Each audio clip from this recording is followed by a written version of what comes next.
Hello बच्चों, कैसे हैं आप सब। तो आप बोलेंगे मैम अभी तक तो अच्छे ही थे, अब आप आ गई हैं, पता नहीं। तो कोई बात नहीं, थोड़ा बहुत सहन कर लो, मुझे मेरी भी बायो उड़ेलने दो मुझे। तो क्या कर रहे हैं हम कर रहे हैं पुष्पीय पादपों की आकारिकी और उसका 24th लेक्चर। और चैप्टर फ्लो आपको पता ही है कि क्या क्या हमें इसमें पढ़ना था।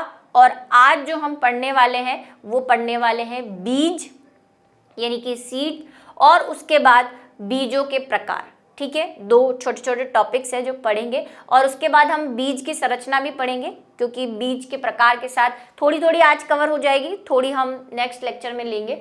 तो बीज क्या है, बीज इसके बारे में थोड़ा सा मैं आपको पहले बता चुकी हूँ कि बीज जो है हम कह सकते हैं कि किसी भी प्लांट का बच्चा होता है जो आगे जाकर, या अंडा होता है जो आगे जाकर क्या करता है, एक नए पादप को जन्म देता है।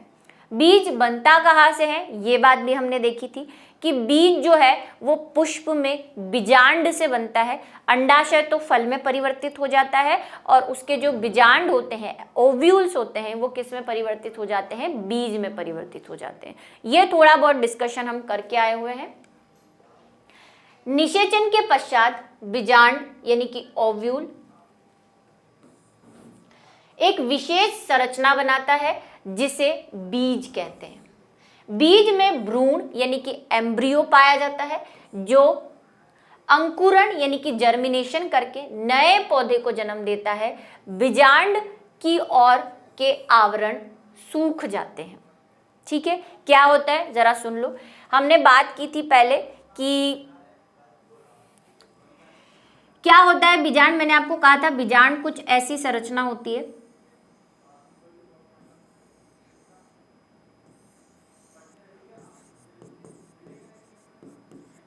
जो अंडाशय के अंदर लगी होती है, जो कार्पल के अंदर सेट होती है, जिसमें हमने बीजांड न्यास भी पढ़ा था कि बीजांड किस किस तरह से लगे होते हैं, प्लेसेंटेशन भी पढ़ा था। तो ऐसा होता है बीज। बीज का ये वाला जो भाग है इसको हम बोलते हैं बीजांड व्रंत। ये वाला जहां से बीज जो है वो क्या होता है, अंडाशय में लगा होता है,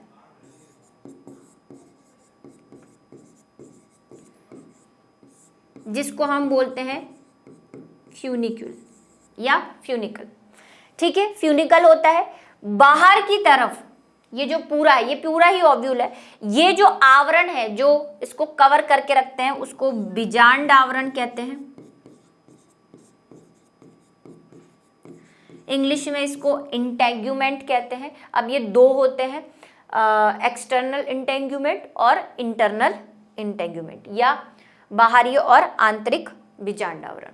ठीक है, अंदर की तरफ बहुत सारी चीजें होती हैं, पर आपके मतलब की चीज के हिसाब से मैं बता देती हूँ कि अंदर की तरफ ये जो राउंड सी चीज दिख रही है आपको, इसमें बहुत सारी कोशिकाएं होती है। इन्हीं से आगे जाकर आपका भ्रूण कोश बनना है, वो हम 12th में पढ़ेंगे, अभी 11th की बात नहीं है, थोड़ा सा आइडिया बस ले लीजिए आप। इसको बोलते हैं बीजांडकाय, जो अभी के मतलब की बात है, बीजांडकाय, जिसको हम बोलते हैं न्यूसेलस। ठीक है, इंग्लिश में इसको न्यूसेलस कहते हैं। ये सारी चीजें हैं, क्या क्या है, एक तो बीजांड व्रंत, बीजांड के बाहर का जो आवरण है वो बीजांड आवरण, उसके बाद बीजांडकाय, न्यूसेलस, और इस पूरे को हम बोलते हैं बीजांड। ठीक है, ये बीजांड के मुख्य भाग है। इसमें और भी होता है, लेकिन वही जैसे कि मैंने कहा, ये जो भाग है ये आगे जाकर बीजांड का भ्रूण कोश भी बनाता है, जिसको एम्ब्रियो सेक बोलते हैं। वो सब बनती है चीज़ें बाद में, पर अभी आपके सिलेबस में नहीं है, वो आपको 12th में जाकर पढ़ना है। और मैं एक चीज़ और आपको बताना चाहती हूँ कि इस चैप्टर में पीछे भी जो चीज़ें गई, फल से रिलेटेड, पुष्प से रिलेटेड, ये क्लास 12th का जो हम सेकेंड चैप्टर पढ़ेंगे वहाँ पे हर जगह आपको बुक में लिखा होगा कि आपने यह पिछली कक्षा में पढ़ा होगा। इवन दो कि मैंने इस बार जो क्लास 12th को पढ़ाया था उन सबको ये चीज़ें थोड़ी थोड़ी पढ़ाई है, पूरा डिटेल में तो ऑब्वियसली नहीं पढ़ा सकती मैं, लेकिन उस हिसाब से पढ़ा दी कि उन्होंने 11th में पढ़ी नहीं पढ़ी, क्योंकि कोरोना चल रहा था उस हिसाब से। वरना आपको 12th में वापस ये चीज़ें पढ़नी है और वहाँ पे सिर्फ इतना लिख दिया जाएगा कि आप क्लास 11th में इसे पढ़ कर आए हैं। तो इसको अच्छे से पढ़ें इस चैप्टर को, क्योंकि ये आपको 12th से कनेक्ट करके रखेगा। और अब जो स्पेशल चीज़ें आ रही हैं वो तो आपको बिल्कुल ध्यान रखनी है, फल के बाद वाली जितनी भी चीज़ें थी। अभी मैं यहाँ से थोड़ा सा इसको साइड कर रही हूँ, क्योंकि ये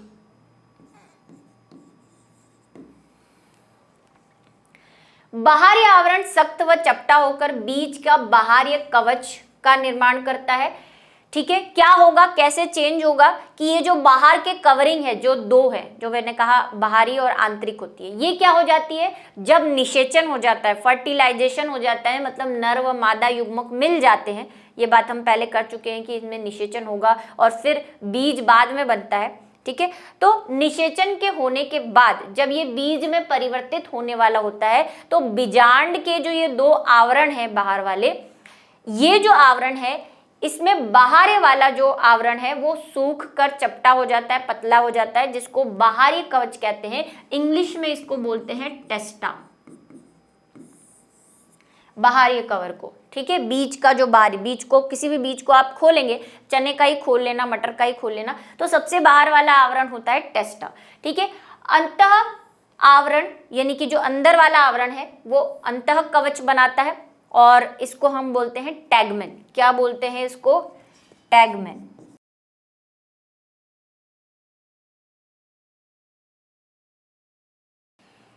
ठीक, ये भी सूखकर पतला हो जाएगा। ये पतला होता है, बाहर वाला तो आपको इजीली बाहर से दिख जाएगा। उस बीज कवर में दो चीजें होती हैं, एक बाहर वाला और एक अंदर वाला।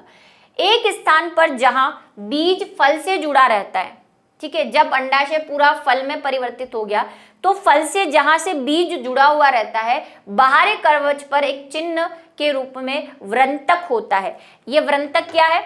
ये जो चीज दिख रही है आपको, बीजांड वृंत। हमने जब बात की थी कि अंडाशय में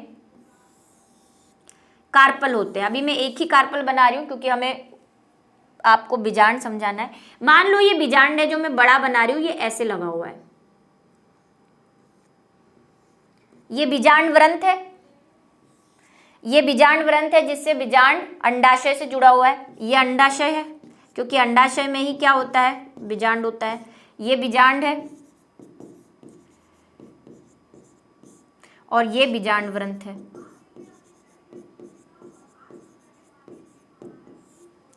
फ्यूनिकल।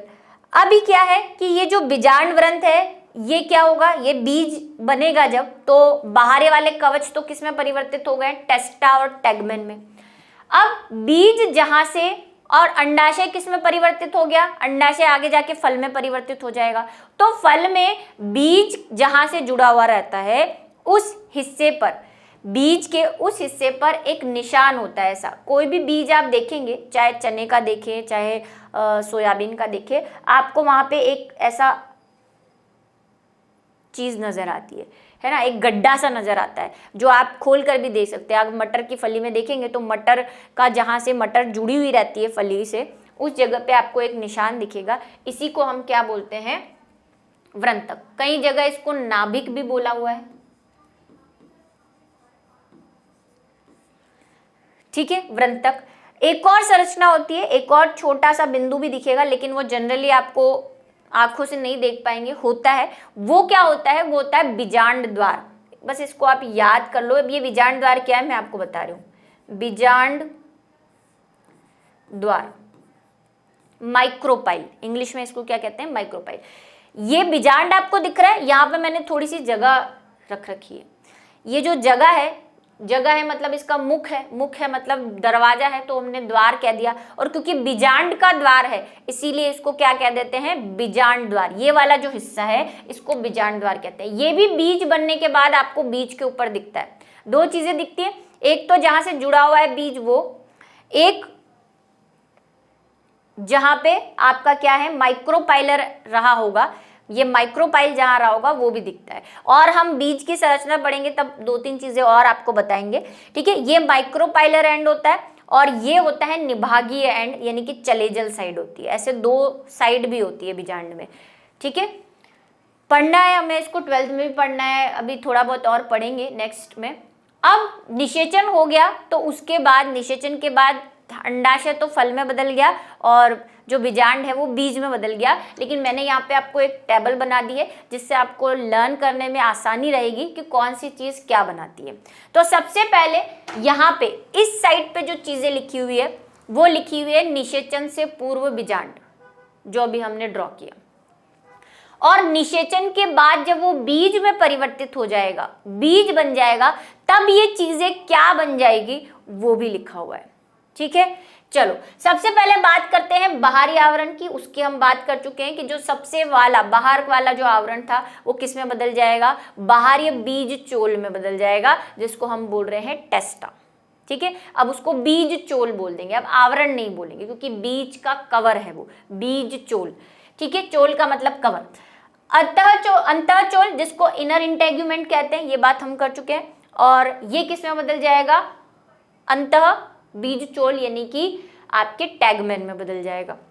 उसके बाद बीजांड व्रंथ जिसको हम फ्यूनिकल कहते हैं या फ्यूनिकुलस कहते हैं, दोनों ही बातें सही है, ये तो नष्ट हो जाएगा।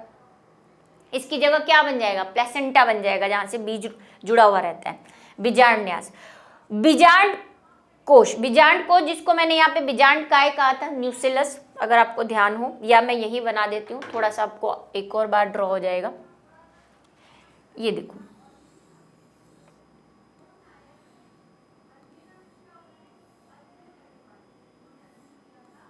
ये दो आवरण है, जो दो आवरण टेस्टा और टैगमेन में बदल गए। यहाँ पे मैंने जो आपको बताया कि यहाँ पे कोशिकाओं का समूह होता है, ये बीजांड काय है, और बीजांड काय में कोशिकाओं का समूह होता है जिसको हम न्यूसेलस कहते हैं। पिछले बोर्ड पे मैं बता के आई हूँ। ठीक है, इसी को क्या कह रहा है, ये बीजांड कोश कह रहा है या बीजांड काय, दोनों ही बात सही है। न्यूसेलस, ये क्या होगा, ये या तो नष्ट हो जाता है या परिभ्रूणपोष बनाता है। अभी हम बीज के प्रकार देखेंगे तब मैं आपको बताऊंगी कि बीज का एक प्रकार होता है परिभ्रूण प्रकार का बीज। ठीक है, तो ये परिभ्रूणपोष क्या होता है कि कई बीजों में जब बीजांड से बीज बनता है, जब बीजांड से बीज बनता है तो ये सारी कोशिकाएं नष्ट होकर जो भ्रूण बन रहा होता है, बीज के अंदर भ्रूण है, भ्रूण बन रहा होता है, उसको एनर्जी यानी कि ऊर्जा या पोषण देने का काम करती है, तो धीरे धीरे नष्ट हो जाती है। लेकिन कई में ये नष्ट नहीं हो पाती पूरी, जनरली तो नष्ट हो जाती है, 99% नष्ट हो जाती है, लेकिन कुछ में ये रह जाती है और इसीलिए इसको फिर हम क्या बोल देते हैं, परिभ्रूणपोष यानी ये पेरिस्पर्म कह देते हैं। ठीक है, ये काली मिर्ची में जनरली ऐसा देखा गया है, पेरिस्पर्म कहते हैं। फिर है एग सेल। एग सेल क्या होती है ये मैं आपको समझा देती हूँ। देखो, ये जो बीजांड का है ना, इसमें से कुछ कोशिकाएं विभाजित होती है और एक नई प्रकार की संरचनाएं बनाती है। ये मैं नेक्स्ट स्टेप बना रही हूँ और सिर्फ अंदर वाला भाग बना रही हूँ। ठीक है, इसके अंदर ये कुछ कोशिकाएं विभाजित हो जाती है और एक संरचना का निर्माण करती है जिसको हम बोलते हैं भ्रूण कोश। ये ध्यान से सुन लो बेटा, 12th में फिर आएगा। ठीक है, भ्रूण कोश जिसको हम बोलते हैं एम्ब्रियो सेक। क्या होता है, इनमें से कुछ कोशिकाएं विभाजित होती है, कितनी बार विभाजित होती है, 3 बार विभाजित होके 8 कोशिकाओं केंद्रकों का निर्माण करती है और 7 कोशिकाएं। अभी वो सारा आपको ध्यान नहीं रखना है, आप सिर्फ जो मैं चीज बोल रही हूँ वो ध्यान रखो। 3 कोशिकाएं ऊपर रहती है, 3 कोशिकाएं नीचे रहती है और 2 सेंटर में रहती है।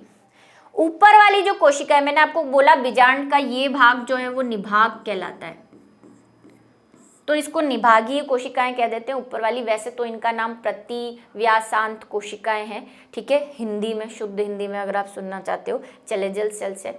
और नीचे वाली जो होती है वो होती है माइक्रोपाइलर एंड की तरफ। ये माइक्रोपाइलर एंड है, ये आपको बताया था। ये क्या है, बीजांड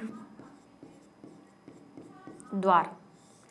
तो इधर वाली जो कोशिकाएं होती हैं उनमें 2 तो सहायक कोशिकाएं होती हैं, जो मैंने 2 सफेद कलर की बनाई है। अब जो मैं एक येलो बनाने वाली हूं, ये येलो ही हमारा क्या है, अंड कोशिका है या अंड है, जिसको हम बोलते हैं कि फीमेल का एग है। जो मैंने आपसे पिछली बार बात कही थी ना कि परागकण बनते हैं वो नर युग्मक होते हैं और मादा युग्मक को अंड कहते हैं। ये यही अंड है जो बाद में इसमें बनना है बीजांड के अंदर। बहुत लंबा प्रोसेस है, वो आपके सिलेबस में नहीं है इसलिए मैं आपको नहीं समझा रही, सिर्फ ये अंड कोशिका नाम आया है इसलिए मैं आपको समझा रही हूँ कि बीजांड के अंदर ही और भी कोशिकाएं बनती है, जिसमें से एक होती है अंड कोशिका और यही हमारा क्या है, मादा युग्मक होता है।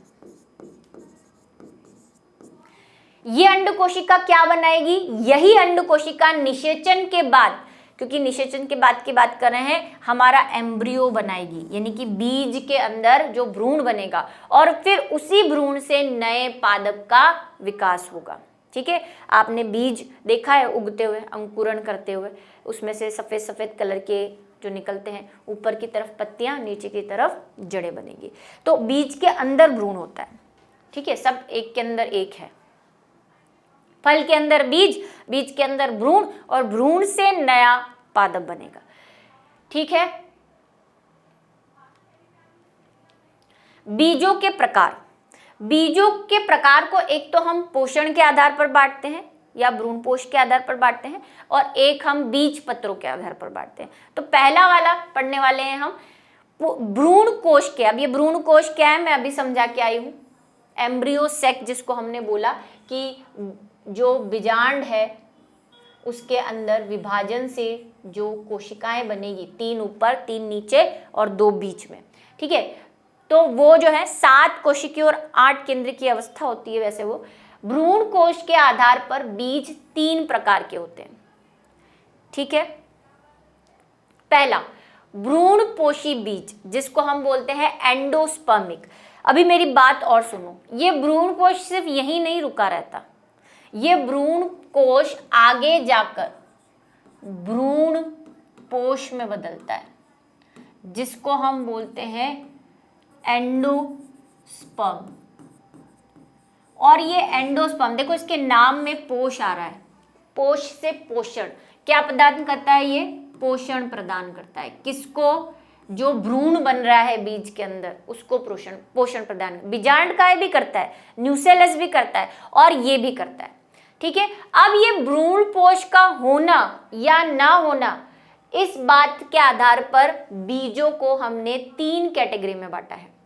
ठीक है, कि ये जो पोषण देने वाली चीज है जो कि बीजांड काय भी दे रहा है, आगे हम बात करके आए ना, बीजांड काय न्यूसेलस वो भी क्या करता है, पोषण देता है। प्लस इस भ्रूण कोश के बाद जो भ्रूण पोष बनेगा वो भी क्या करता है, पोषण देता है। तो ये पोषण देने वाली चीजों के आधार पर हमने बीजों को 3 भागों में बांटा है। पहली भ्रूण पोषी, नाम बता रहा है कि जिसमें क्या होगा, भ्रूण पोष होगा, जिसमें भ्रूण पोष होगा वो क्या कहलाएगा, भ्रूण पोषी बीज।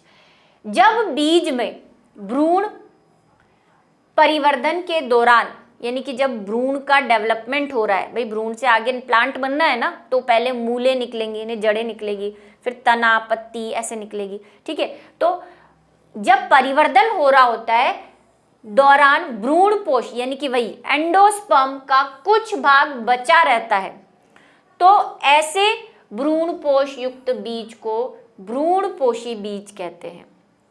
यह भ्रूण पोष संचित भोज्य पदार्थ के रूप में बीज से नवोद्भिद का मतलब न्यूली डेवलप्ड, जो हमारा पौधा बन रहा है नया, जिसको हम सीडलिंग कहते हैं, के विकास में काम आता है। ठीक है, क्या कह रहा है, अब मेरी बात सुनो। अब बीजांड बीज में परिवर्तित हो गया। ठीक है, बीजांड की हमने देख लिया क्या क्या चीजें किस में बदली। हमने बात की कि बीजांड काय या तो नष्ट हो जाता है, क्यों नष्ट हो रहा है, पोषण देने के लिए। ये जो भ्रूण बन रहा है ना, ये भ्रूण एम्ब्रियो जिससे नया प्लांट बनना है, इसको पोषण देता है। प्लस और कौन पोषण देता है, भ्रूण कोश से आगे एक भ्रूण पोष भी बनता है, वो भी पोषण करता है, यानी कि ये। अब इन दोनों से भ्रूण को पोषण मिलता है, लेकिन मान लो ये सारा पोषण भ्रूण यूज नहीं करे, भाई सबकी अलग अलग डाइट होती है, आप सब बच्चे हो, सब एक जैसा खाना थोड़ी ना खाते हो, कोई किसी को ज़्यादा डाइट चाहिए होती है, किसी को कम डाइट चाहिए होती है। तो जब बीज के अंदर जो भ्रूण बन रहा है, वो भ्रूण अगर सारा बीजांड खाए भी खा जाए, सारा पोषण बीजांड काय से भी ले ले और भ्रूण पोष से भी ले ले और दोनों को खत्म ही कर दे, सारा जितना भी उसमें खाना था सब कुछ खा चुका, तो ये दोनों क्या हो जाएंगे, खत्म हो जाएंगे, ये भी नष्ट हो जाएगा और ये भी नष्ट हो जाना चाहिए। लेकिन इनमें ऐसा नहीं हो रहा। इनमें क्या हो रहा है, ये यही कह रहा है कि परिवर्तन के दौरान भ्रूण पोष का कुछ भाग बचा रह जाता है। मतलब ये बेचारा जो भ्रूण है ये बहुत अच्छा वाला है, इसने सब कुछ नहीं खाया, कुछ बचा के रख दिया है, और वो बचा हुआ जो भाग है वो आगे इसके और काम आने वाला है। ठीक है, तो ऐसे जो बीज होते हैं जिनमें भ्रूण पोष बचा रह जाता है, उन्हें हम क्या कहते हैं, भ्रूण पोषी बीज। ठीक है, चलो कौन कौन से होते हैं, अधिकतर ये भ्रूण पोषी बीज जो है वो आपको किस में मिलेंगे, एक बीजपत्री में मिलेंगे। किस में मिलेंगे, एक बीजपत्री। यहाँ पे लिखा हुआ भी है और मैं यहाँ लिख भी देती हूँ, अधिकांश एक बीजपत्री। क्यों एक बीजपत्री में, इसका रीजन भी सुनो। एक बीजपत्री में हम बात करके आए कि एक बीजपत्री में सिर्फ एक बीजपत्र होता है ना, जैसे गेहूं, चावल, है ना, एक ही बीज होता है, उनमें वो बीजपत्र नहीं होते दो अलग अलग। तो इनको पोषण कहाँ से मिलेगा, ठीक है, इनको पोषण देने का काम कौन करता है, ये बचा हुआ भ्रूणपोष, इसलिए इनके पास बचा हुआ भ्रूणपोष रह जाता है। जैसे अरंडी, नारियल, गेहूं व अन्य एक बीजपत्री बीज। ठीक है, सारे एक बीजपत्री में होता है, लेकिन एक द्विबीजपत्री भी है ऐसा जिसमें भ्रूणपोष होता है। ठीक है, जनरली मैंने आपसे क्या कहा कि अधिकांश एक बीजपत्री में ही क्या होते हैं, भ्रूणपोषीय बीज पाए जाते हैं। लेकिन जो अरंडी है ये एक द्विबीजपत्री है। कौन है भाई, ये एक द्विबीजपत्री है। इसको हम कहीं और लिख लेते हैं। फिर से मेरी बात समझना, ये हमारा कौन है, ये बीजांड था, ये बीज बन गया। अब मैं एक बीजपत्री वाला बीज बना रही हूँ, जैसे चावल, गेहूं, उसमें एक बीजपत्री होता है, एक ही बीजपत्र होता है। इनमें क्या होता है, जब भ्रूण बनता है, अभी हम सब पढ़ेंगे भ्रूण कैसे बनता है, क्या है। ठीक है, ये भ्रूण है इसका, ये भ्रूण जो होता है एक बीजपत्री में, इसको पोषण मिलता रहता है। किसकी वजह से, क्योंकि एक बीजपत्री में बाहर की तरफ अभी भी क्या बचा हुआ है, भ्रूण पोष, यानी कि पोषण देने वाली चीजें बची हुई है। ठीक, ये क्या है मैं आपको नेक्स्ट सेगमेंट में बताऊंगी। ये स्क्यूटेलम है जो हम देखेंगे, बीज की संरचना देखेंगे तब। तो एक बीजपत्रियों में अधिकांश तक क्या होता है, भ्रूणपोष बचा होता है, इसीलिए इनको क्या कहते हैं, भ्रूणपोषी बीज कहते हैं। किसमें, एक बीजपत्री में। लेकिन कुछ द्विबीजपत्री भी ऐसे हैं, एक्सेप्शन, बायो का भी रूल है, जैसे कि अरंडी। अरंडी को क्या कहते हैं इंग्लिश में, कैस्टर। कैस्टर का जो आप देखोगे ना बीज, तो वो ऐसा होता है।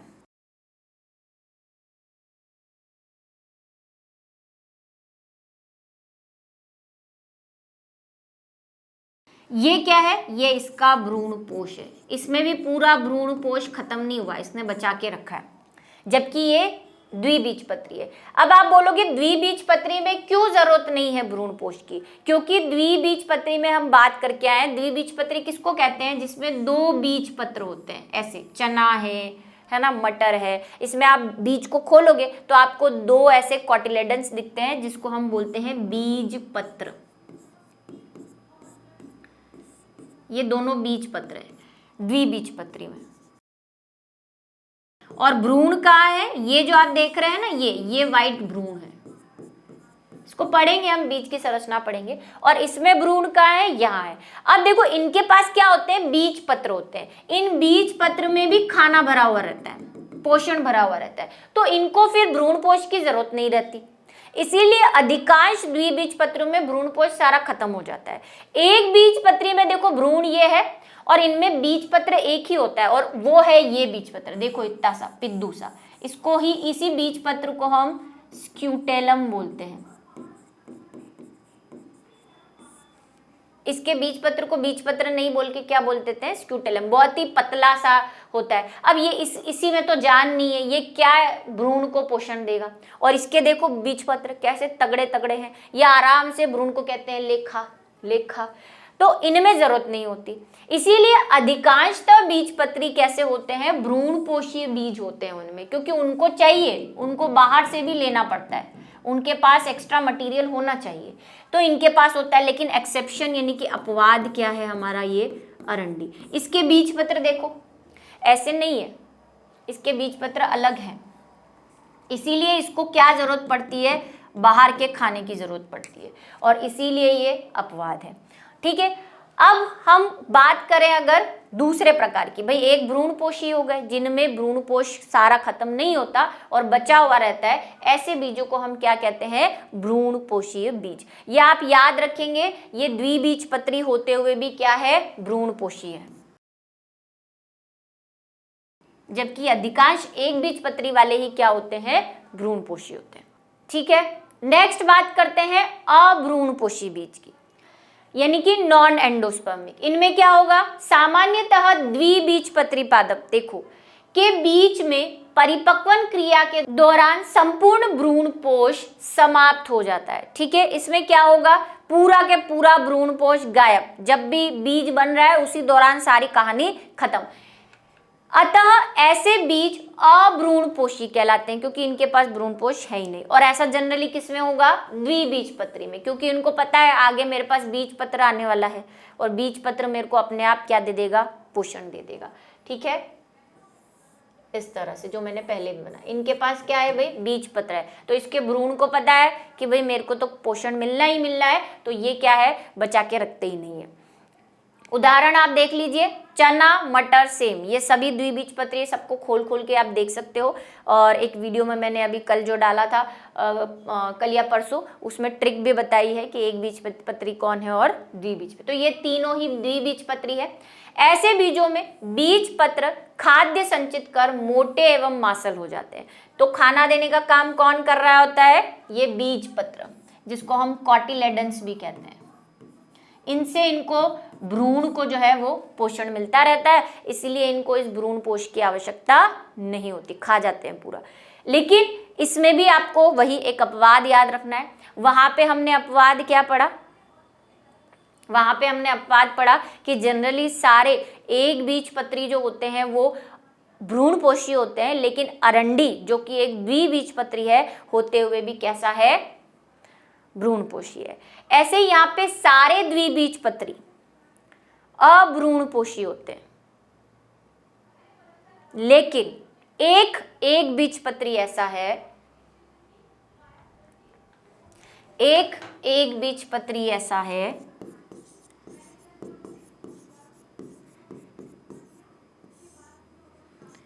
ऑर्किड, जिसको हम आंख भी कहते हैं, ऑर्किड। इसमें क्या होता है, इसमें भ्रूणपोष है, ये आपको याद, दोनों के एक एक अपवाद आप याद रखेंगे। कई बार नीट में क्वेश्चन पूछा हुआ है, और इसका मैं आपको बना के बता देती हूँ, ऑर्किड का ऐसा इसका बीज होता है। इसमें अच्छा खासा बड़ा सा क्या होता है, बीज पत्र होता है, ये इसका बीज पत्र है तो एक बीज पत्री, क्योंकि एक ही बीज पत्र है, और ये है इसका भ्रूण। अपवाद,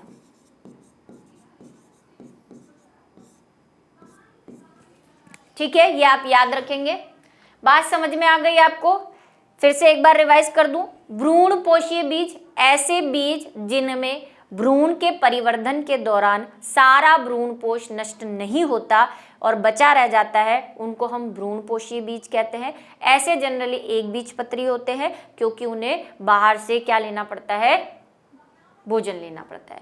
अभ्रूणपोषी ऐसे बीज जिनमें, जिसको हम नॉन एंडोस्पर्मिक सीड्स भी कह रहे हैं, ऐसे बीज जिनमें परिवर्धन के दौरान सारा भ्रूणपोष यानी कि एंडोस्पर्म सारा ही क्या हो जाता है, अवशोषित हो जाता है या नष्ट हो जाता है, कुछ भी बचा हुआ नहीं रहता, उन्हें हम क्या कहते हैं, अभ्रूणपोषी बीज कहते हैं। क्यों होता है ऐसा? क्योंकि उनके जो बीज पत्र होते हैं वो खाद्य संचित करके, मतलब खाना वाना सब पहले से स्टोर करके रख लेते हैं, ताकि जब भ्रूणपोष खत्म हो जाए तो भ्रूण को परिवर्धन के लिए पोषण दिया जा सके।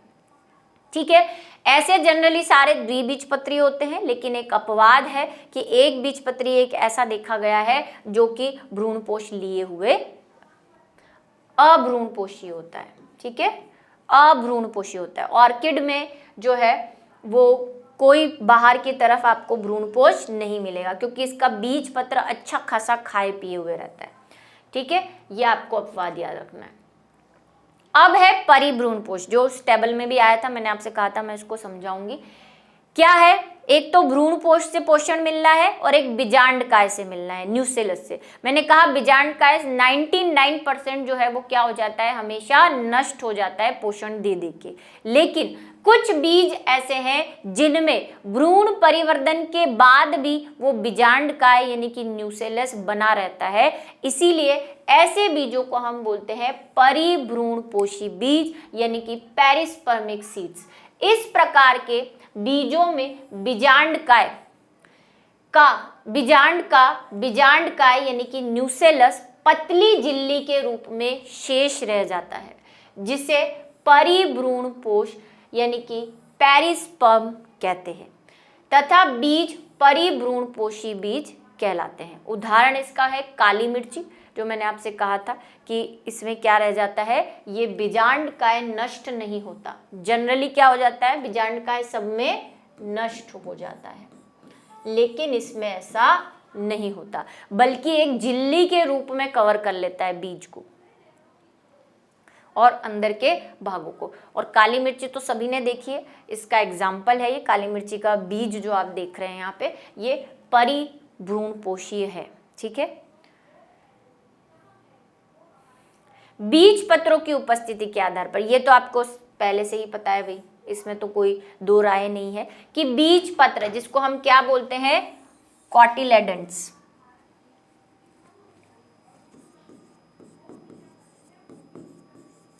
कॉटिलेडन्स बीज पत्र को इंग्लिश में कहते हैं। तो ऐसे बीज जिसमें एक बीज पत्र होता है उसे एक बीजपत्री, और जिसमें दो बीज पत्र होते हैं उसे द्विबीजपत्री कहते हैं, जो हम देखते हुए आए हैं। और एक बार मैं फिर से समझा देती हूँ, द्विबीजपत्री जिनमें क्या होगा, दो बीज पत्र होते हैं, चना, मटर, इसमें आप देखते हैं बीज को खोलते हैं, दो बीज पत्र दिखते हैं। और एक बीजपत्री में क्या होता है, सिर्फ एक ही बीज पत्र होता है, जिसका हमने इंटरनल डायग्राम अभी बनाया, ऐसा कुछ है ना। ये भ्रूण, और अंदर से जब आप इसको देखेंगे तो ये आपको यहाँ पे बीज पत्र मिलता है, जिसको स्क्यूटेलम बोलते हैं।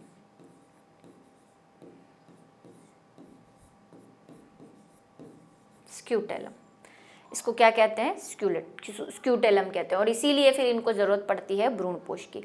अब आप बोलेंगे मैम गेहूं में हमें एक लाइन दिखती है ना, आपके मन में सवाल आ रहा होगा कि ऐसी लाइन दिखती है। वो लाइन सिर्फ दिखती है, वो गेहूं को दो भागों में बांटती नहीं है।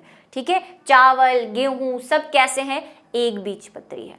ऑर्किड, जिसका हमने अपवाद में भी देखा कि वो एक बीजपत्री होते हुए भी कैसा है, भ्रूणपोषी है।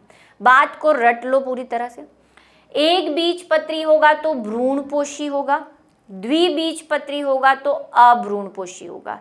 अपवाद आपको बता दिए दोनों के। और परिभ्रूणपोष का तो भाई याद ही रखना है, ये तो भाई सबसे इंपॉर्टेंट है, बहुत एग्जामों में पूछा हुआ है कि पेरिस्पर्मिक सीड्स किसमें मिलते हैं, या परिभ्रूणपोषी बीज, या काली मिर्ची किसका उदाहरण है। ऐसे चार ऑप्शन दे देंगे आपको, भ्रूणपोषी, अभ्रूणपोषी, परिभ्रूणपोषी। तो ये तो बहुत इंपॉर्टेंट है ही। बाकी वो दो भी हैं, उनके एग्जाम्पल आपको याद रखने, अपवाद वाले भी। चलिए, बाकी एग्जाम्पल याद करने की मेरे ख्याल से जरूरत नहीं पड़ेगी। आपको बोल दिया कि जितने भी द्विबीजपत्री हैं वो कैसे हैं, वो अभ्रूणपोषी है। तो बस अभ्रूणपोषी में सारे बीजपत्री वालों के नाम लिख देने, सिवाय किसके, सिवाय कैस्टर के। और इधर आर्किड को, यानी कि ऑर्किड को छोड़कर, आंकड़े को छोड़कर बाकी सारे एक बीजपत्रियों के नाम लिख देने।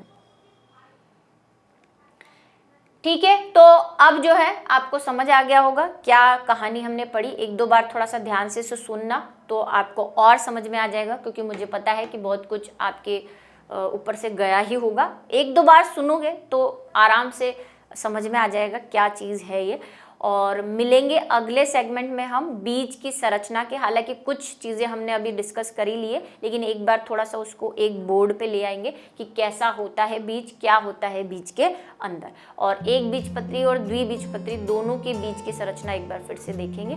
तो मिलेंगे अगले वीडियो में बायो की नई कहानियों के साथ।